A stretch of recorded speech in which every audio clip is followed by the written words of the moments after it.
Yeah, So I think so. I'm not like yeah, I mean, maybe I shouldn't be as comfortable, but I think it's something about my generation having grown up with the internet is that we don't have like, like the older generations and things are like, oh, something's going to be out there forever, and we're just kind of like, oh yeah, whatever.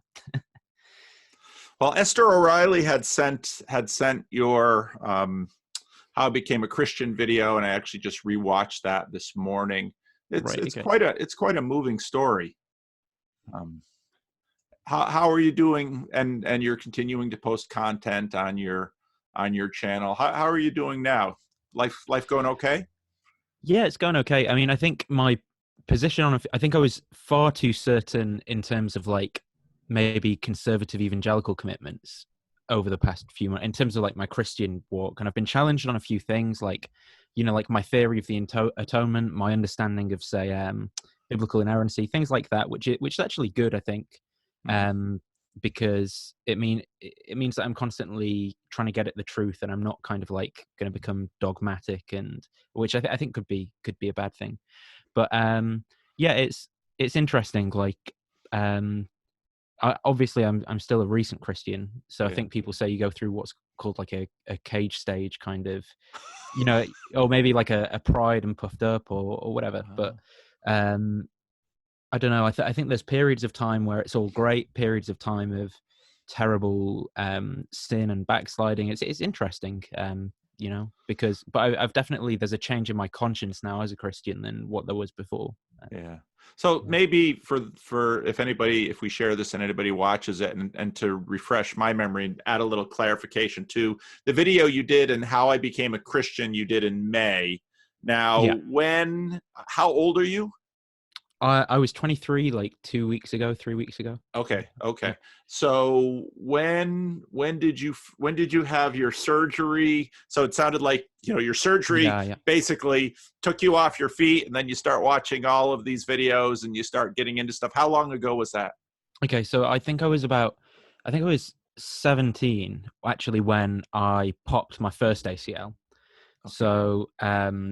So yeah, it was like in a rugby game, and I was getting maybe like 4 hours sleep a night, going to the gym very early in the morning, Wow. and then not really paying attention in class and stuff at school, and then I'd have like rugby training after school, go to work, get home at like 12 or something, go to sleep, um, and then I'd have like matches at the weekend, and so it was kind of inevitable that I was going to get some kind of injury. When that one happened, then by Christmas, when I'd turned 18 in October, um, and I was waiting for surgery, that was when, because of my depression and kind of introspection at that point, I started kind of looking into adoption. And at this point, I think actually I had taken quite a heavy dose of psychedelics, like trying to self figure, like Right. figure out what was going on. And that was the conclusion I came to. I was like, wow, I'm like really messed up because of adoption primarily, but like other things as well. Um, so then I got in touch with my mum, and when I did, meeting her for the first time, it, like her boyfriend was kind of weird the first time we met anyway. Um, I remember we sat down in a cafe, and he kind of came in, and then he was like looking at his phone, and then he like threw it on the table and walked off, and I was like, what was that all about? Like, where's he gone? And she was like, oh, he'll have gone home. And I was like, hang on, that's like what? you know, and I was only 17, 18 at the time. Not that I've got all this wisdom now, but Right. I There's a didn't big like, difference between yeah, 17 and 23. yeah, yeah, yeah. There was like, I didn't understand that there were kind of like people like that in the world, really. I Yeah. don't, Yeah. yeah. Um, so then I think the next time pretty much I went over to where she lived, and they did like Thai boxing, and I ended up snapping the other, well, kind of he snapped the other ACL in it. And then I remember when I was down on the floor, he actually stood over me and he said, not so tough now, big lad, kind of thing. And I was like, what? Like, uh, Yeah. I assume, yeah, yeah, he's a grown man, right? And you're yeah, 17, 18. yeah, with one Yeah. snapped ACL already. And Yeah. yeah, Yeah. Big man. I'm yeah, impressed. yeah, it was kind of weird, but my reaction to that, because the whole like the whole adoption thing anyway, like, was messing with me emotionally. The whole, what am I doing with my future, Yeah. and I don't know, and then all that kind of everything was thrown out of whack. And so I decided to run away from here, where living with parents now, Yeah. back. And I was living in a house that my brother was going to move into, like it was like a building site kind of thing, while I was waiting for surgery. But I wasn't I wasn't really going to school or anything. I was just basically smoking a lot of weed, Yeah. suicidal, watching a lot of porn as well and stuff like that to try and do it. Like that there was nothing that good about where I was, and I basically felt awful and wanted to die. Really, yeah. Yeah, but yet in my experience, not a terribly uncommon Right. situation for a young man, especially someone who had all of the things in your past that you had. Yeah, yeah, maybe so. Maybe a little more Yes, extreme, but it's not a story. yeah, It's not yeah. unusual in terms of what I hear from young men. Okay, right. Yeah, and then I think just when I had my surgery and stuff, I was motivated by anger to like build myself up, like go back and fight this guy. Something, like I was like, oh, I'll get, and that's when I got into training MMA and stuff like that, and that added structure into my life, which was good in a sense. I mean, like not good in the sense that I didn't pay any attention to like what I was doing academically. Yeah, I got through and passed and stuff, but if I'd like got if I'd had my head screwed on, I would have like focused on that and set goals. Um, but instead, I guess I focused on like training MMA, and I was really angry, and that helped with the anger, gave me structure. But Hmm. then I kind of changed over that time, and I wanted to find more of a purpose for like everything that I'd been through. I was like that there's meaning in this suffering that has shaped me in a particular way, and that's when I kind of came across Jordan Peterson, say through the Joe Rogan experience, and started listening to his lectures. And I was like psychologically piecing myself back together, but also looking for it not just to be like subjective, like Hmm. maybe like kind of like solipsistic or whatever the psychedelic experience was like oh, what I consciously experience, like reality could be very different to that. But I Hmm. wanted some like grounding in reality for um purpose, meaning, suffering, that I, to orient myself, I suppose. And then Hmm. that Hmm. was my inroad into Christianity eventually, when Hmm. I was actually, that his psychological whatever of the biblical Yeah. stories lectures, the That one came. on, That started in May of 2017. right, So okay.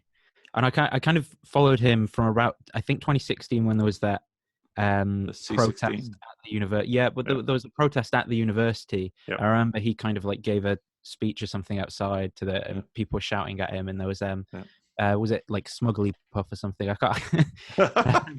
I don't know. There was like a meme of this one girl who was really smug and did something. Yeah, that was a while ago.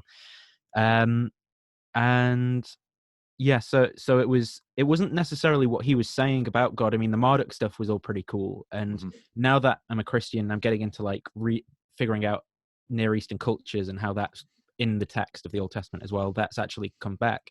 But I think it was actually him, like Genesis 50:20, what man intended for evil, God intended for good. Yeah. And something about it just resonated with me. I was like, wow, this is the God that's there, is the God that heals, like thousands of years ago, put this story together with this Joseph guy in a terrible situation, and him, through focusing on God, like mended all the brokenness between the family and stuff. And it's like, that's not the end of the story, but it's like you just see that that's what's happening throughout time. And I was like, well, maybe that is what God's working in my life. And that was my inroad, like, well, I'll find a Bible study and start exploring this. Well, that's so. Then you found a Bible study, and they were studying Ezekiel, which is Yes. not an easy introduction to the Bible by any means. But it sounds Well, like that's you. the funny thing as well. Because I think I probably turned up the first time, and started coming out with all this kind of like quoting Jordan Peterson in like the most conservative evangelical circle Yeah. ever, about Yeah. archetypes and Carl Jung Yeah. and Yeah. stuff. And And they're all everyone's like, like, "What?" "What?" Yeah, But you were yeah, new and you were a kid, and so they wanted you yeah. there. So now, Exactly.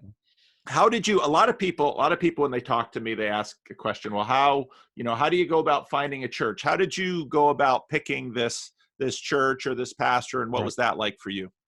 Yeah. So for me, actually, interestingly, it was the only church locally that does do a Bible study. And now, now that I understand things a bit more, I think like it would be very well. I don't know. Do you know much about like the Church of England and what's going on in it and stuff? So, yeah, somewhat, Yeah, but it's a I'm bit. It's certainly no expert. so structurally, it's a bit of a mess at the minute. It's very divided between, I'd say, what you'd call like conservative circles and kind of liberal circles. But you've got like the whole like high Anglican church, Anglo-Catholic, down to like a low church, and like you've got like feminist theologians coming out of universities, like no one's business. While like, so the whole thing's really difficult, and I think there's a lot of that going on in local churches around, where it's more about all of this kind of like um socially progressive kind of Christianity as a thing, rather than not that I can speak for every you know, I can't speak for everyone who's at these churches and stuff, but that's just what I've kind of experienced in um those kind of settings.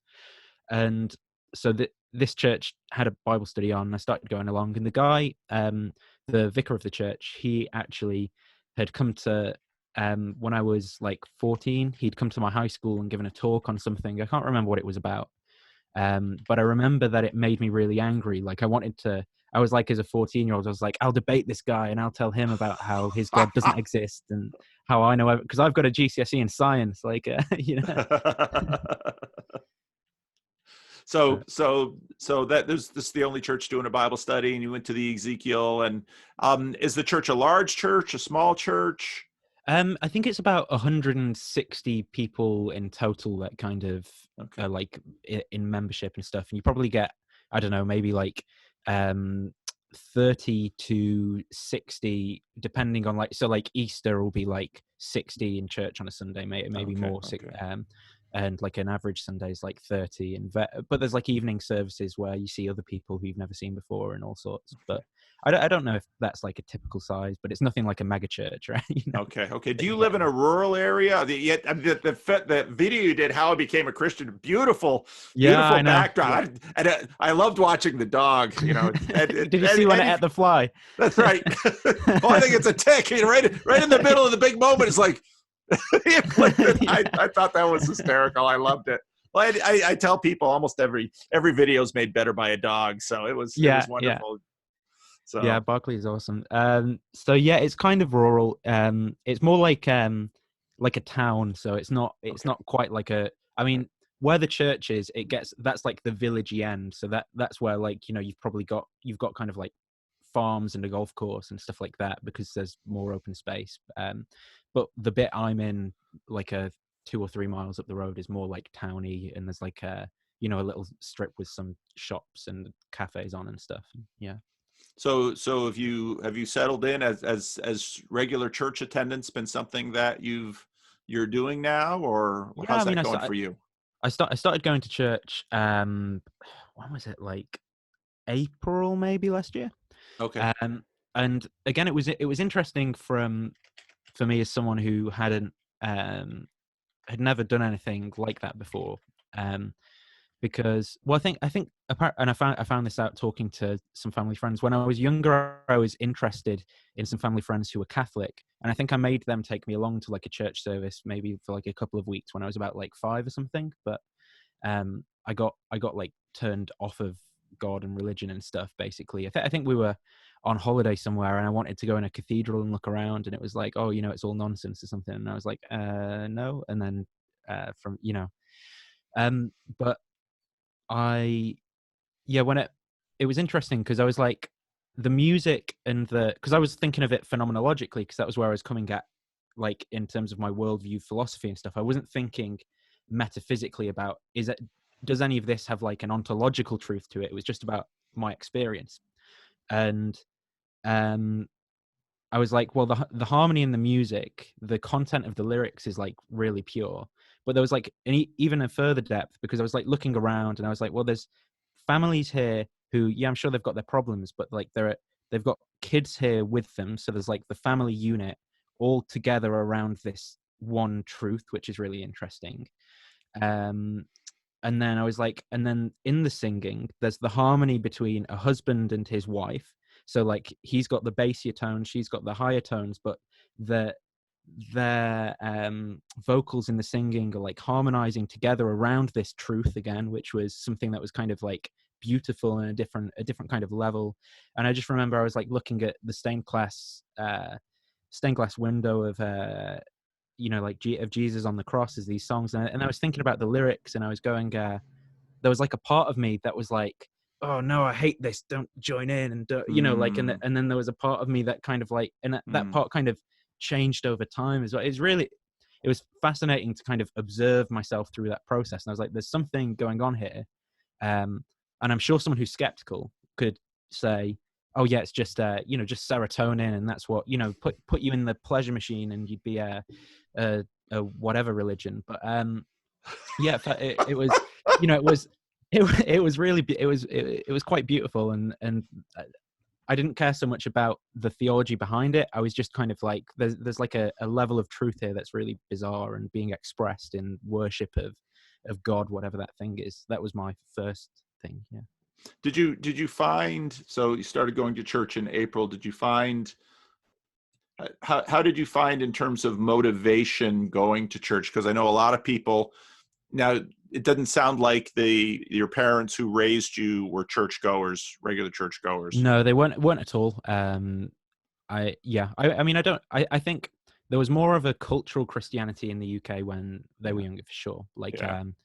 like in schools and stuff, doing prayer, and to an extent, I think maybe my generation in primary school was the last generation to have that. So we didn't have it as fully, but we'd still have like Christian type hymns alongside like pluralistic assemblies. So you'd have like a seek in the next week, or you'd have, but you Huh. still have that one hymn, Jesus gives us water of life. There's water of, and like at some level it kind of, and Lord of the Dance as well. That was the best one. But at some level, like, and this was what was interesting, was like when I was coming to pray and stuff for the first time, I was like, this is the same experience that I had as a kid. Like, this is identical in its fundamental nature to that. Like, I'm going right back to that and whatever I was coming. And I was like, yeah, this is really bizarre. Like, Yeah. yeah. Yeah. Well, and again, the habit of church attendance for, because it's one thing people say, oh, okay, well, I've converted, I've become a Christian. One of the things that has happened so I grew up, I mean, my father was a pastor, went to church every week, went to church twice on Sunday, and when you grow up doing this, I'm very much a routinized person. I really like my routines. And so going to church every Sunday, it's just what you do every Sunday. But for people who don't necessarily grow up with that, this idea of church attendance, there's some people who are like, well, I go to church when I feel the Spirit move, and others of us are like, I go to church because I don't feel the Spirit move, and that's what I need to do. So how has that been for you? Yeah, I mean, I think there's sometimes, I mean, what I enjoy more, because I'm actually kind of an introverted person, is I enjoy the Friday morning group because it's smaller and it's more, you can get into things a bit more and talk about them and stuff. But so that's always been my favorite thing. But there's sometimes where like I'm like, yeah, I just really want to go and like sing hymns and worship God and stuff like that. There's other times where, there's no consistency with me. Other times I'll be like, oh, I just don't want to go. I'm angry at God today. I don't, or I'm tired of like this church thing. It's become too pharisaical, too legalistic, you've got this on Monday, this on Wednesday, this that it's a bit of a discipline sometimes. Sometimes it's an expression of how I'm feeling. Sometimes it's like, I'm really sad and I need to be around that community, and I need to come to God in prayer as well. And so yeah, it's interesting. It's never the same. Okay. But the Friday morning group, that's the Bible study. That group seems to really hit you where you're at. Yeah, I think so. It's just because I think being able to have a dialogue about what's going on as well. I think there's something like preaching is obviously very important, but there's something different about it to talking about what do we think this bit means and what's your idea, what's my idea, have a bit of a back and forth and stuff. Yeah. Well, you're obviously I mean, you're obviously smart, you're intellectual, you're articulate. I mean, this type of verbal, philosophical, I mean, you're clearly bent. I mean, that's very Yeah, much who you are. You're a I reflective think so. person. You watch yourself. Um, so it doesn't surprise me that sort of a Bible study would be a thing that you really find a lot of Yeah, gratification with and reward with, and probably are good at. And so, right. Yeah, and a worship service is a very different experience. The worship services are, even those that have a fair amount of liturgy, they're still fairly passive. You have to bring, you can't talk back to the sermon, although some yeah. people do sometimes in a small church. Um, Or in a passive aggressive email on oh, a. that's Yeah, I understand. yeah. I don't know. You maybe that's speaking some truth as a pastor there. Well, that's right. My favorite emails are the ones that I get, and people write me and blah, blah, blah, blah, and don't write back. It's like, oh, okay. Yeah, Really needed to get that off your chest, did you? yeah, I yeah. had someone once in my church who would, Monday mornings, he would write me these emails just accusing me of of basically calling him out in my sermons, even though I never mentioned Oh his God. name. And it's like, well, okay, I didn't really know that much detail about your life, but in some ways, it's a terrifically high compliment that the that the sermon Yeah, landed so personally on you. yeah, yeah. There Um, you go. Speaking to the heart. so yeah, so so I mean, you continue to make some videos, and what has now a little bit into your, let's say, your identification of a Christian. What has been surprising you in terms of what's going on?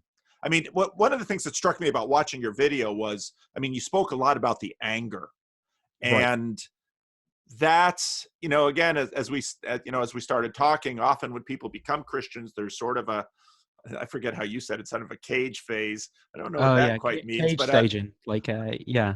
but a honeymoon phase. I mean, there's a Right. certain, this is a new thing, this is totally cool, and this is Yeah. remaking my life. And then after a certain point, maybe a year or two, or something happens, and then there's sort of a letdown. And then it's sort of like, well, Yeah. all of my temptations didn't just go away. Yeah. I still get angry. I mean, because it actually takes a while. I should say that I do know some people for whom their Christian conversion healed something Mm. miraculously in their life. Like, it might have been drinking or anger or porn or something like that.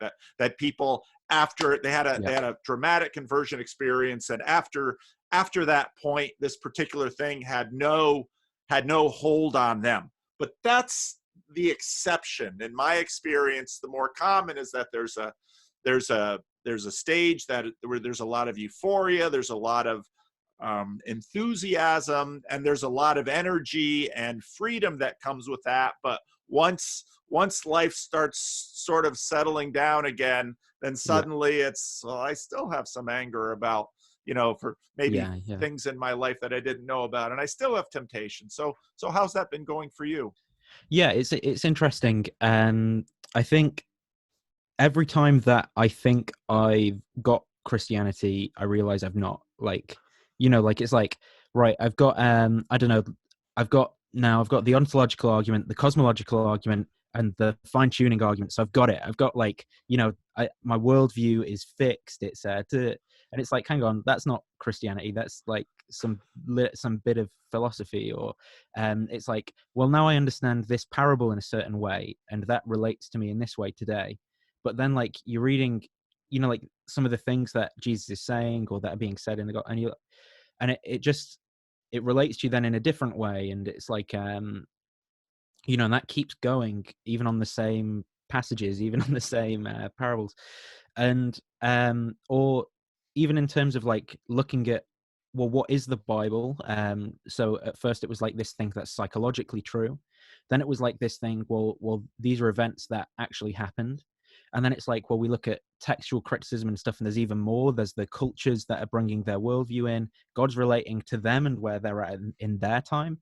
And it's like, so this isn't just like a simple God, this is like a God that's translatable across cultures. And then when you get that, there's like even more depth that's going on into it. And I'm sure there's other levels that I'm going to like get into, you know. And so I found like, yeah, I reach points where I'm like, yeah, I've got this, and then it seems like it seems less special maybe in a way, or less, and then it's like maybe then I'll lapse into sin, or I'll back, or I have like these real weird internal battles with things, with what I suppose a secular person would identify maybe as like depression or anxiety, or Oh, Christian maybe could like, yeah, identify those as depression and anxiety too. well, yeah, sorry, yeah, no, it's just it's thinking like in terms of, I agree that these things exist, but like Yeah, we think in like a 21st century materialist, that's like, right. That's right. whereas, you know, someone would have just written a novel about a character who went through these experiences, and this would have been like, this is a way human life can be. And yeah, like um and yeah, so I think I have what, you know, these things go on, and it kind of changes me, my theology shit, and then I'll come back to God afterwards, of making big terrible mistakes, because you know, I still do. And again, my, you know, maybe I'll be more tolerant that time. I was getting a bit too intolerant, and it teaches me. Or maybe it yeah, it's fascinating. And sometimes I'll be like, yeah, I'm like talking to people about pain and suffering. I'll be like, I'm angry at God. I'm not sure. Do I want anything to do with this Christianity? Do I want anything to do with a God that creates a world like this? And then there's a part of me that gets deeply challenged by that. And sometimes I'll be like, yeah, this is all getting a bit too much. I want to take a step back. But it's, yes, it is fascinating what's going on, and it's beyond me. But I completely agree that it's not always like, it's not like boom and the world's fixed and your Christian walk is like perfect. It's this, maybe that's what people mean by like the systematic doctrine of sanctification or whatever, you know. I don't, but it's certainly like a ongoing daily battle. It's not just like, I mean, theologically it's all over at the cross, but it's not like then, okay, the kingdom of heaven, boom, now we're in heaven because that thing happened. It's still back to a broken world. Sin still permeates, you know, your own heart is deceitful and wicked. You've still got the generational issues that are all like it's like a spider's web of interconnectedness in the world. You go to work, and the guy you sit next to's got problems in his life, and he's offloading them on you, and you're like, it's not just perfect.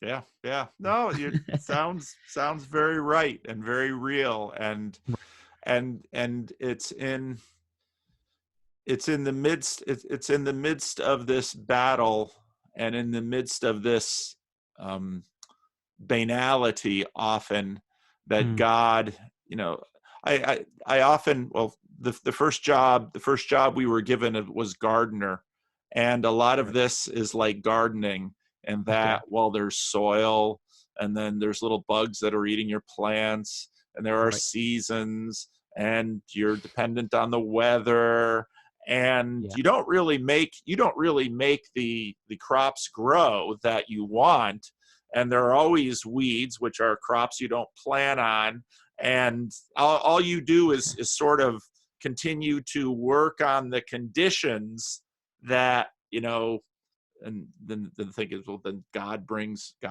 the Yeah. produce, because it's his garden. So, Yeah.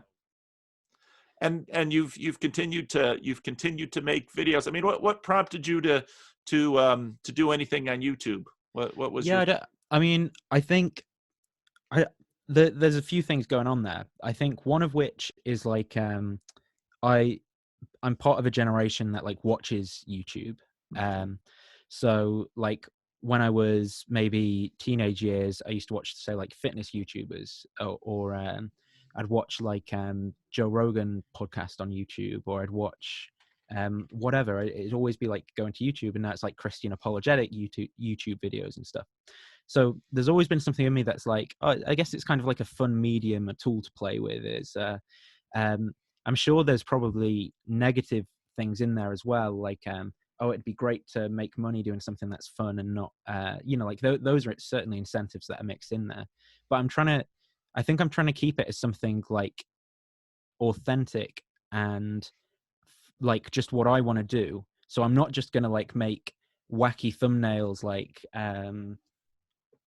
or whatever. I'll do it. You know, I'll do it as a like you won't believe what's in this new phone. You know, like because I'm trying to market myself. I think I just want to make things and like if people want to watch or whatever, then that's Yeah. great. Yeah. And try and use it to be productive, authentic, maybe help other people out, make Yeah. people who are exploring Christianity. Yeah. I've considered doing so like doing like a shorter kind of Bible readings and stuff like that. Uh-huh.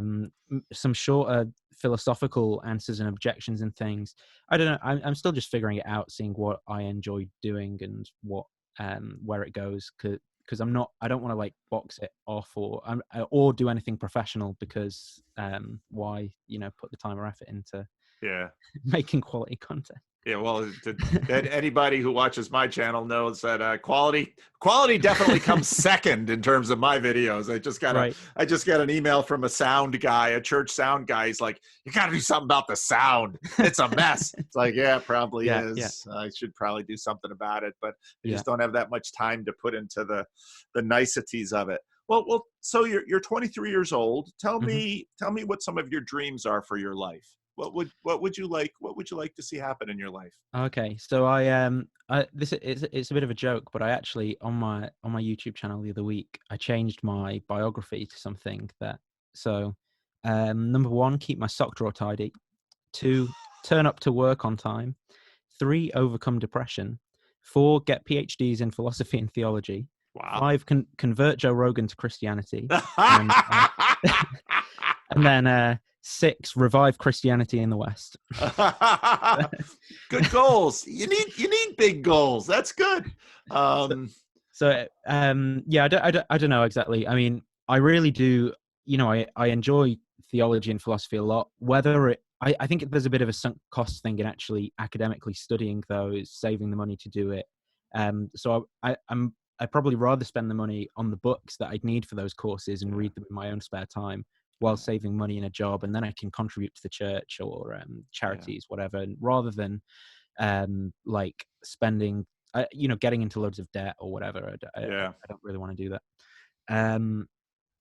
And I guess it's just going to be an ongoing thing because the amount I enjoy study as well is something that's challenged my pride and because I think you can that could turn into an idol, or it could turn into a god itself. So it's finding the right place to mix that in with life. And if all I can talk about is like big fancy words, then it's not useful to like 99% of Christians in the world as well. It has to be translatable, and it has to be.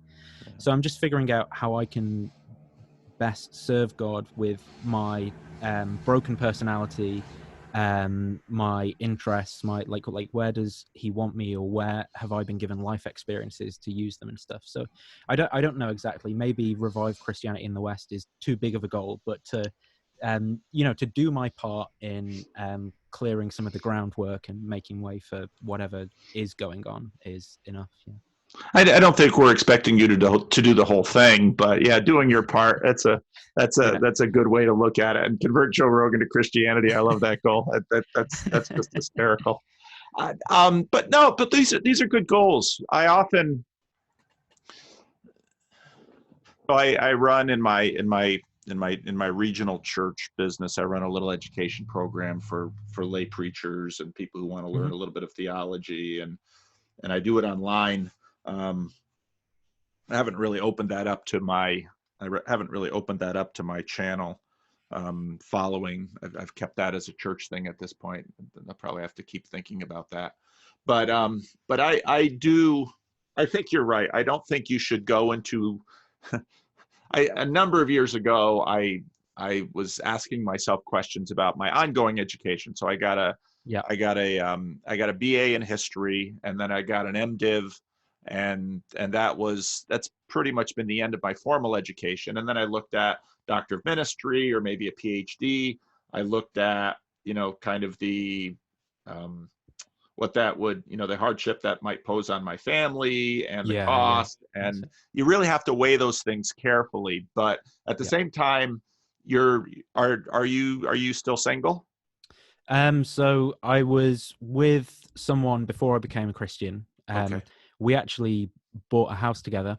She's living there. I didn't move in when she did. Okay. She's become a Christian, and we're kind of working things out as we go Okay. along. Okay. So yeah. But my point in that is the formal education. It's really nice to get your formal education done before you have children.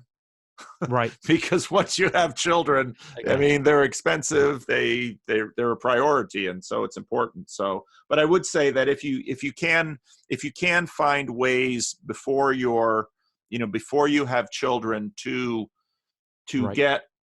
get some formal education and philosophy or theology, I would encourage you to do Right. it, because it Okay. it seems to me you're interested, you're gifted.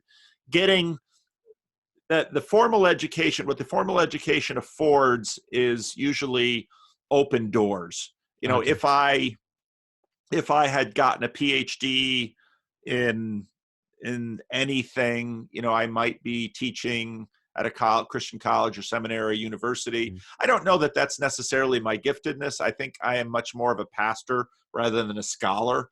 And Right. those really are two different domains. Scholars spend most of their time doing scholarship. They're reading, Yeah. they're writing, they're doing that. Some scholars like Jordan Peterson and N.T. Wright also sort of have a public intellectual Yeah. thing that they do. Pastors are sort of generalists. Pastors have a wide variety of different interests and specialities. Of course, I've taken this strange tour onto YouTube over the last couple of years, Right.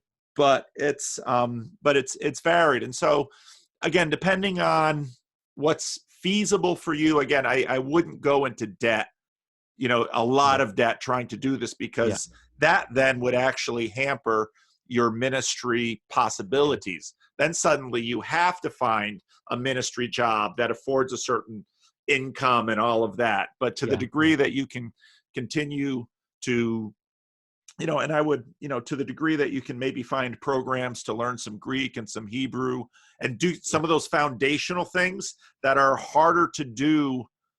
So a lot of my ministry has been ongoing education. I can read books, I can watch YouTube, I can write, I can do all of that. Yeah. I probably would have been better served if I had um, you know, perhaps some more formality in some of varied my varied grazing in these areas. But Mm. so I would just encourage you, if a door Yeah. opens, don't be, because it, Yeah. it strikes me watching some of your videos and listening to you talk, you're gifted, you're interested. Any preparation you can get Yeah. would probably do you well over the long term. Yeah. I mean, the problem is, so like what my schedule has been like for the past few months has been, I'll wake up very early. I'll do like an hour of Bible study, then an hour of philosophy.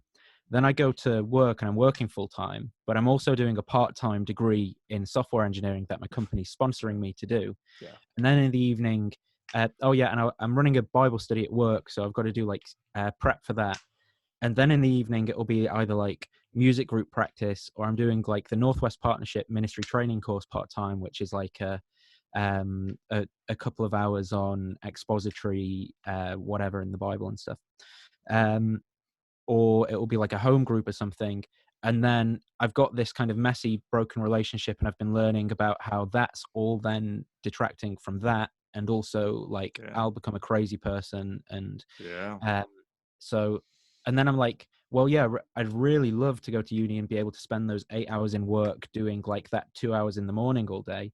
But Yeah. then I'd have to empty all of my savings into that. And Yeah. would it be feasible for where I'm at with so it's just I think Yep. Yep. at least at the minute, if it, Yep.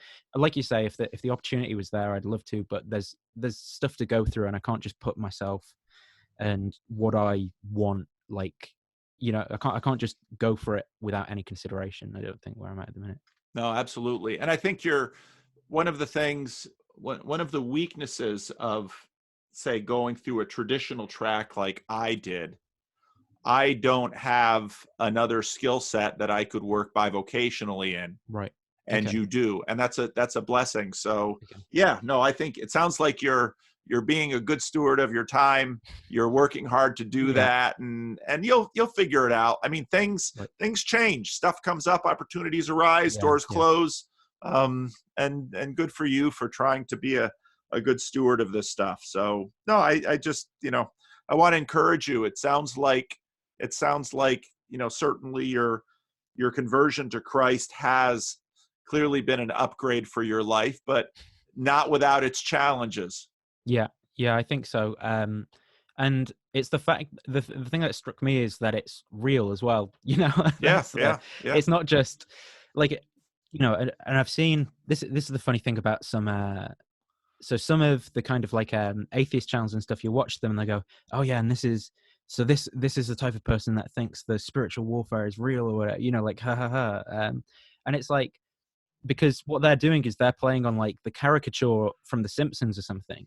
Yeah. But you read something like, okay, fiction, C.S. Lewis's Screw Tape Letters, but you start watching your own psychology and how life is, and if you start slipping back away from church and away from your Bible reading and Christ, and then you just start following what your heart wants and stuff, you watch where your life goes, and then when you're in that pit, you're like, wow, that's this is actually a real bad thing, like objectively bad, and it's because of all that stuff.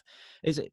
It's interesting that it is actually real, the stuff that it's described, even though sometimes it's describing it in like weird 2,000-year-old cultural terms that you don't quite get, or that have been, like through 2,000 years of weird Catholic and medieval European culture have been changed or mean something. But it is like real when that's just been the strangest thing overall. Yeah, yeah. Well, you've been gracious in my curiosity as I noodle around in your life, and it's just satisfying my own curiosity. But I don't know if you had anything you wanted to talk about, or any questions you had for me, or it's Yeah, I don't know. I don't really know what it is that other than being a pastor and stuff. What is it that you do then? You just got your own church and you kind of. well, I wouldn't call it my church. It Oh was here yeah, before me, but it was no. I'm a pastor yeah. in Sacramento, California, Okay. and it's my father was a pastor and my grandfather was a pastor, Yeah. so I'm a third generation minister. I'm in a denomination called the Christian Reformed Church, which Okay. is a Dutch Calvinist denomination, Interesting. Yeah. and it's a very interesting little church, extremely diverse, ethnically, culturally, educationally. Mm, um, it's in a distressed part of Sacramento, a lot of group homes, a lot of homeless. But the church I grew up in, my father's church, was in a very different place in Patterson, because Patterson's quite different from Sacramento, but that was in the right. larger New York metropolitan area.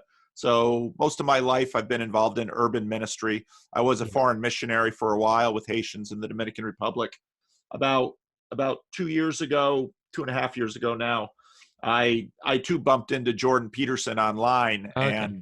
and I thought the pronoun thing, that just kind of surprised me, because I thought, why would a psychologist, a psychology professor at University of Toronto be complaining about the pronoun stuff? And then I saw his biblical lectures, and that really caught my interest, Right. because Yeah. Sure. what is going on here? First I thought, well, maybe he's some evangelical that sort of, there's always an odd one out Mm. there that kind of lived at University of Toronto. And I listened to his biblical lectures, and now he's not an evangelical, that's for sure.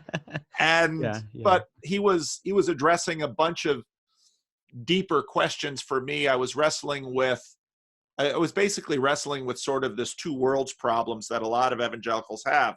You read, so if you read Genesis 1, you have this cosmology, which basically is sort of a flat earth and a bowl on the top, a firmament, and the clouds and sun all within the firmament, and sort of God's temple above the firmament. And so there you've got a cosmology in Genesis 1, but just about everybody in my church imagines ourselves on this ball floating through space, going around the sun.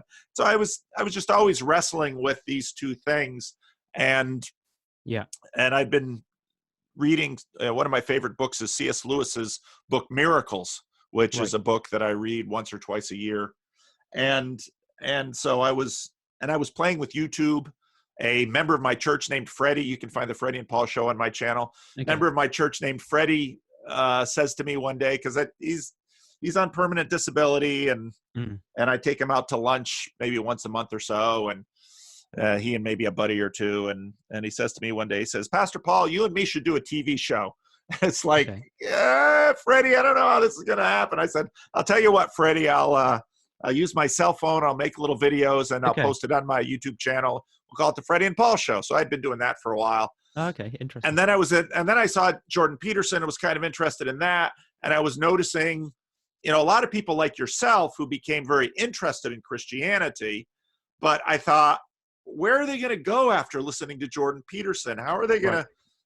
And so then I decided to make a video, and I had 15 subscribers on my YouTube channel. And within a couple of weeks, I had a few hundred, and then 1,000. And I thought, well, I wasn't looking for this, but people kept writing me and showing up Right. at my church and wanting to talk to me. And so then I thought, well, if I'm a pastor, I guess I should be a pastor to these people too, and not just the people at the zip code of my church. So Yeah. Yeah. so that whole thing has gone for the last couple of years, and it's been great fun. And so that's how I Yeah. met Esther O'Reilly, and then she sent me to your channel. And I don't know if you've been to the Discord server yet. You probably don't have time. I've not. I don't really use Discord. And there's a guy who's like 3 or 4 years younger than me in the church, and it's interesting because he's like more conservative than me. So that generation kind of perplexes me. What is going on there? But yeah, he uses like Discord and stuff a lot. So he's invited me to like the Jordan Peterson book reading club or something from the subreddit. And he's like, yeah, there's like this many of us, so we can get a voting majority of Christians, and then we'll make these non-Christians read Christian books every week. And Yeah, right. That'll work. No, there's a little Discord server associated with my channel, and there's right, okay, if yeah, I'll check it out. if I'll come either in. of us I just don't. post this video, then you'll get a bunch of the people Okay, commenting and saying, "Oh, you got to come to the Discord server," because it's sort of become a little community. right, And okay, yeah, so yeah, Esther has posted your videos there. And okay, yeah. I thought like when I was looking at the analytics on my channel, occasionally like there'll be a random day where I get like 60 or something views on my on that video, and I'll be like, well, something's happened there. Like, well, if I post, if we decide, if you give me permission to post this on oh yeah, my like feel channel. free. I'm happy to. Yeah, happy. Okay. Yeah. All right. Well, you'll get a bump. You'll get a bump. That's Okay. usually what happens. And then Right. some others. So then what I did was people started contacting me and talking to me, and it started having conversations. And then I thought, other people I'm talking to would probably benefit from this conversation. So I asked permission to record and permission Yeah. to share. And I started sharing conversations like these. And then more people are like, well, can we do a conversation online? It's like, okay. And they would tell me their story. And then I had all these people, and I kept having conversations multiple times, and there wasn't enough time for new people. So I told them, Right. okay, if we've talked twice, I'm going to put a pause on y'all. And so then they started making their own YouTube channels, a bunch of them. And so it's been a fun, Yeah. it's been a cool thing. That's cool. So Yeah, that's interesting. I was gonna say, I was interviewed by a Catholic podcast the other day, and I didn't give. Well, it wasn't like an argument. I just like was asking him questions and stuff. So if Protestants are going to come over, that'll be the first thing they probably see if that's up by then, and then they'll be like, "Oh no." well, Church of England is sort of nice because it sort of sits on the hump between Protestants and Catholics. And that's why I was kind of comfortable in that conversation to be like, well, what are your views on these things, rather than be like, sola fide, sola gratia. Not that, yeah, I don't know. I think from that, like I was saying, I got too confident in those like a conservative evangelical kind of view of inspiration and stuff like that.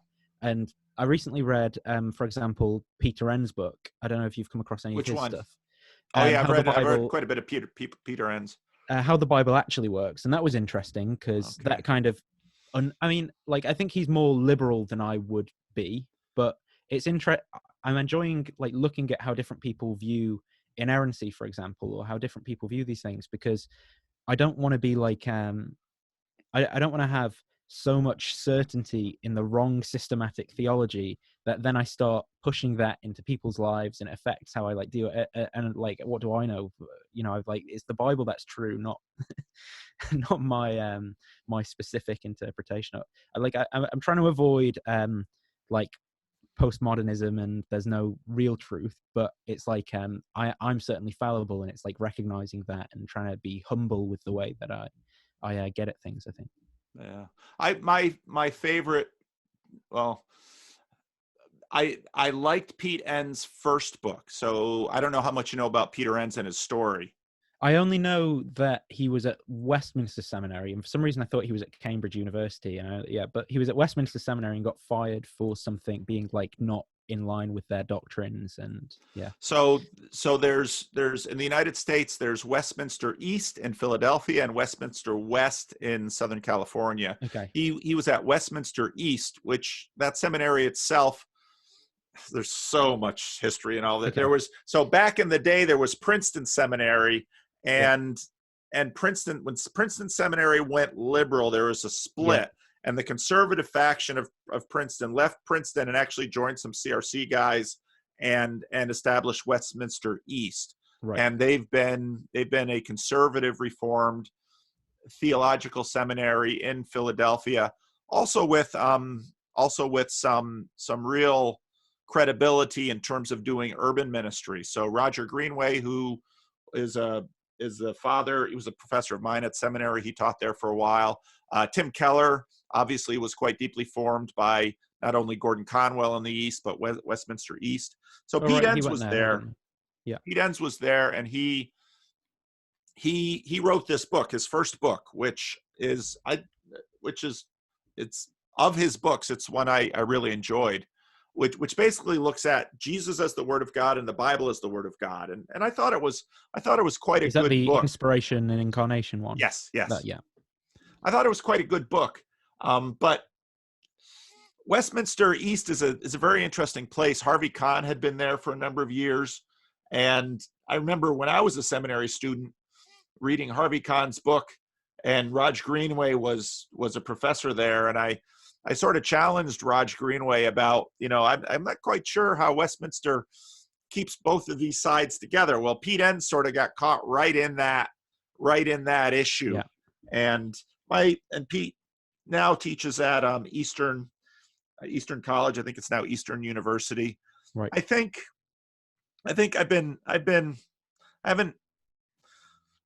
Pete Enns, I haven't been real happy with a lot of the stuff that he's been writing lately, but but if you're going to deal in these areas, you have to work through the issues that the different sides are at play. And I think Pete will very much show you a lot of those issues and concerns. So have you seen his I agree with that. Did you see his interview on T Jump's channel, who's like an up and coming kind of atheist? Or no, that was quite interesting. It was last week, and he basically said kind of like, there's no good reasons to believe in God, and I don't even know what the Bible says, but I believe in God. It was really like kind of. Is that what Peter Enns was saying? Like, to summarize, I'm paraphrasing there. I mean, it was interesting. Maybe I'm being a bit too harsh there, but it was very different from the line I would have expected any other kind of Christian to go down with. Well, and that's sort of been my problem with Pete Enns for the last number of years. Is that's how he's sounded to me, and he's sort of taken on this. So part of what's happened in the United States is you have this progressive evangelical camp that has sort of taken off, and he's sort of become a landmark for that group, because you've got like the political divide playing into the religious divide. Yes. And that's also sort of what got me going in some of this stuff, because because my father pastored a church in Paterson, New Jersey, and so I grew up, in a mostly a black church. My father's church was mostly a black church, and so politically I was always more left than most of the CRC or evangelicals. Right. And I was for Women in Church Office and Hmm. all of those in terms of the Christian Reformed Church, kind of the left things on the left side of that. And then as the same-sex marriage debate was going on, well, I was, certainly interested in looking at, kind of doing the biblical spade work in terms of, well, how are we supposed to think about that culture in the Bible and Yeah, all of sure. that stuff. And I began to notice increasingly that those who were promoting it in the denomination seemed to be using arguments that almost seemed of a different religion than Yeah, Christianity. And I began to call this progressive liberationism, that yeah, this, and then I watched progressive evangelicals kind of doing the same thing. And as I yeah, saw this develop, it was like, I'm more than happy to have those conversations, but yeah, I think it's important that we recognize some of the decisions we're making in order to achieve some of these goals yeah, and think through those decisions. And then in my denomination, I was rather publicly suggesting that instead of just jumping to questions about same-sex marriage, maybe we have some deeper confessional questions about how the Bible works and what we believe we need to be saved from. sure. And that's Yeah, where, I just sort of saw Pete Enns as sort of the biblical division of progressive evangelicalism and yeah. the trajectory that they were taking. And so I've read a number of his books since then, but again, my favorite of his books is his first one. So I will Sure. definitely watch this video because I've sort of been keeping an eye on him, but since I started the YouTube thing, I've Yeah. had to keep my eye on YouTube type things. Yeah, I think I think you'll find it interesting. That whole thing's. Have you seen much of what the modern day debate channel's doing? I was just on it So 2 days that's ago. that I see that as like a current cultural move kind of thing, where maybe my generation, maybe a bit younger, like that's the thing. That's like the hype thing at the minute. I think you'll have Oh, like inspiring philosophy versus it was like vegan gains or something the other day on. yeah. You get like these almost like pop apologist or pop atheist whatever figures on YouTube who are then coming to debate each other on a platform like that. I found that really interesting over the past month, the way that they're promoting themselves and doing things. And it is like you can go back like 3 or 4 months and you can see a comment, say, by T-Jump saying, "Oh, I'd love to debate on this channel," and now he's on there like every week and he's got like a few thousand subscribers. Like, so Oh. people, yeah, it's been interesting to watch that and what's going on there. I'll have to take a, so my first one on that channel, I talked to Shannon, and I noticed you've got Oh, I okay. think you're going to talk to I'm Shannon. gonna have a conversation with her at some point.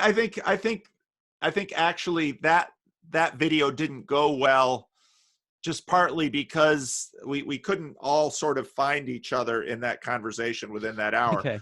But the second one that I did with Vosh, Okay. and that conversation, that debate went very, very well. I was very Okay. pleased with it. It didn't get antagonistic. I thought we were both able Yeah. to make our points, and we were both able to not talk past each other. And so after the first one, I was kind of like, oh, I don't know if I want to do any more of these. And then James contacted me, and I didn't really want to say no. Yeah.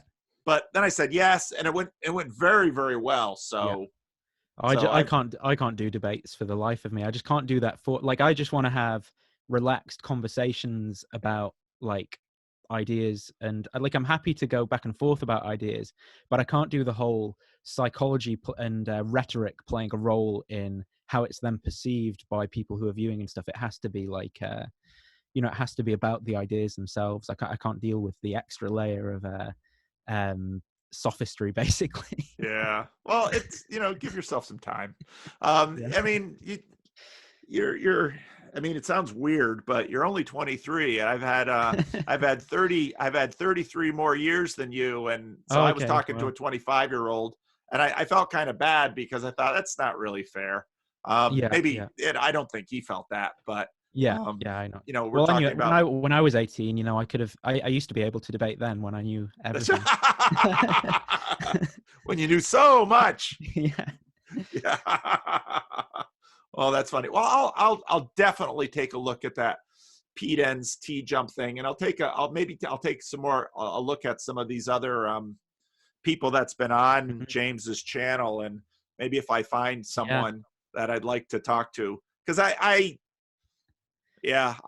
not afraid of contention, yeah, and I think I've got a gift for helping connecting with okay, people, even if they have very yeah. different um, I mean, positions than I do.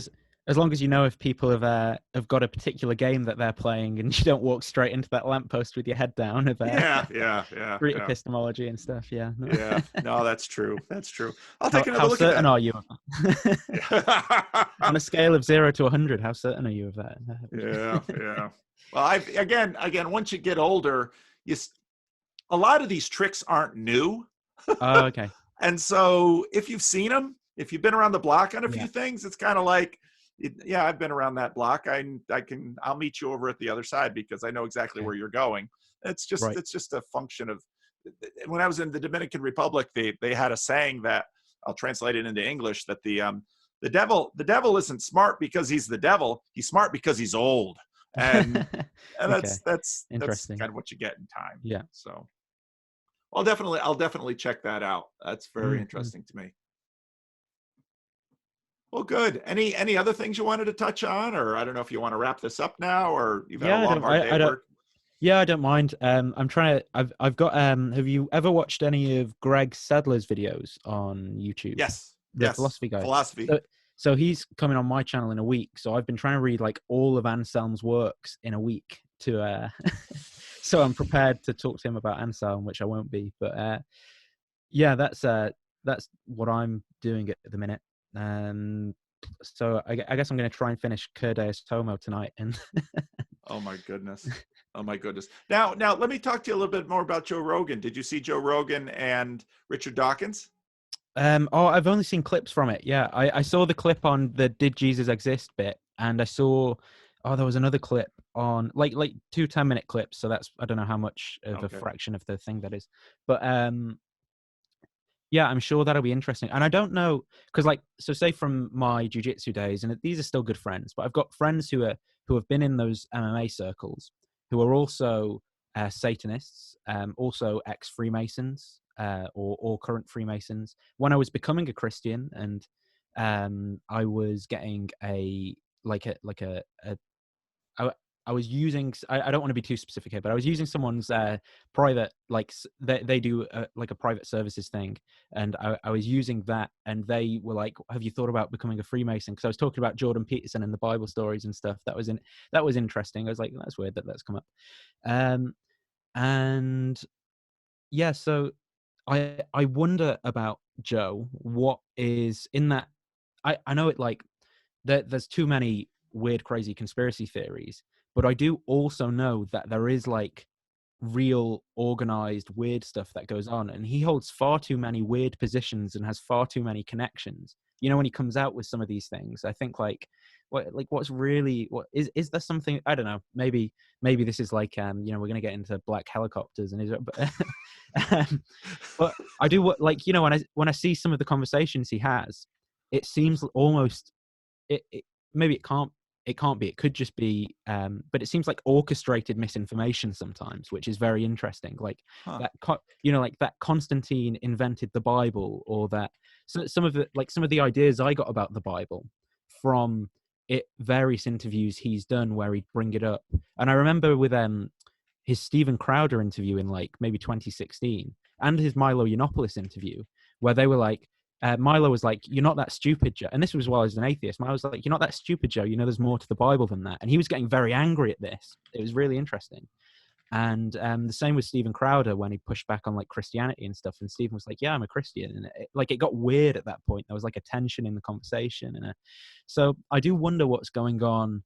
Where, like, he's in deep in that psychedelics culture, Yeah. in the fighting culture, in the Yeah. big money culture, in Yeah. the And the so comedy culture. yeah. So That's really interesting. I I've I'd never even heard of Joe Rogan until after someone had said, "Oh, you should watch Jordan Peterson on Joe Rogan." I'm like, "Who's Joe Rogan?" Oh, I don't okay. know who Joe Yeah, yeah. Rogan is. It's like the biggest podcast in the world or something. Yeah, Yeah, it's and it's interesting. like, holy cow! I And I guess wonder how I'm. much of an influence that's had, because like even at work, there's like you know, like in the UK, in a weird kind of suburban part, and like there's loads of people who are just listening to Joe Rogan's podcast while they're doing their work all day, and yeah, that's like going into their consciousness, forming their opinions on certain political points and things like that. Now, I'm not getting into like this is some big MK Ultra scheme to control, but I'm saying like it's just interesting how this stuff works. Like if you're an like look at Kanye's new album or whatever, how that's like influencing culture and people and stuff. And this is like if Christianity is true, and there are like worldview influences that are either going to be more in line with God or more in line with like not God. That's a worldview influence more in line with not God. That's like permeating culture quite to a big degree. Yeah. Very interesting. You know, I'll watch Joe Rogan if he has a guest on that's interesting to me, or if a bunch of people who watch my channel say, "Oh, you have to watch this one." So then Yeah. I've learned that having a YouTube channel of a certain size is about Right. the best. It's about the best research filter I could have, because Oh, okay. people know my interests and they say, "Oh, you have to Oh, watch okay. this." Sure. And so then I know, and that's how I found you. Yeah. Yeah. So That's interesting. Yeah, I think for me, I find it actually difficult to deal with because I get every so often random, like, you know, like it's always called like Satan McSatan face or something, like commented on your video, and you go to it and it's like some, you know, some really vitriolic thing, and you're like, what is this? Not like I actually find random comments from crazy people very difficult to deal with on YouTube. So I'm a yeah, I they're find that. there. Yeah. It was so funny because I did that modern day debate, and in my I've got about 12,000 subscribers now, and my YouTube section and my channel and the Discord servers, the little corner of the internet that is sort of colonized around me, is just marvelous. And so Okay. for the most part, I haven't had So it's actually my fault, you see, that I'm attracted. well, no, because some of these people came early, and so what I Yeah. was saying is that I've only banned 3 people from the comments section, Right. and you have to be pretty egregious for me to ban you, because Yeah. I'll let people go a long ways if, but but this one person I did ban because I didn't know it was a woman until Okay. she got on the modern day thing and said, Paul Vanderklay bans people from his comment section who say bad things about Jordan Peterson. It's like, that's not why I banned you. Yeah. Lots of people say bad things about Jordan Peterson, but to me, I've been completely blessed in terms of the people that have followed my channel, and the level of the comments in terms of intellectual engagement with my material and my channel. I Yeah. think part of it is that my videos are so terribly bloated and meandering and long that I weed out a lot of people, Okay. because they watch for a little Yeah. while Sure. and they're like, I'm not going to watch any more of this, and then they just go away. And so it's just the durable ones that stay. So, Yeah. but my experience has been good. The longest thread I've got at the minute is on the one where I made about why I became a Christian. There's this one guy who's always he always watches like Pine Creek and T Jump, watches all their stuff, because I always see him in like the live chats and things if I'm ever on those. And so I got instead of growing up, you embraced a feel good cult. And then I said, I became a Christian, not an atheist. Like, haha, good joke, Nathan. And then, yeah, there's like just this ongoing thing. I left it. Some other person came in, and this person's like, this person's he's a piss poor human and all that. And then someone else comes in, and he's like, do you want to engage in reasonable dialogue? And he's like, this is really weird. Like, what's going on with this? Like, why would someone over a series of weeks be so vitriolic to go on a stranger's YouTube channel and continue to just spew hatred? Yeah, really weird, bizarre. Yeah, but they're out there. They Yeah. are out there. And you just have to wonder. And sometimes I'll just leave a comment like, okay, so maybe all these terrible things about me that you've said are true. Why are you bothering with me? You know, Yeah. just there's nothing else on YouTube to watch. So It's where I need to start becoming like, you know, like a more charismatic Pentecostal and rebuking people in the name of Jesus.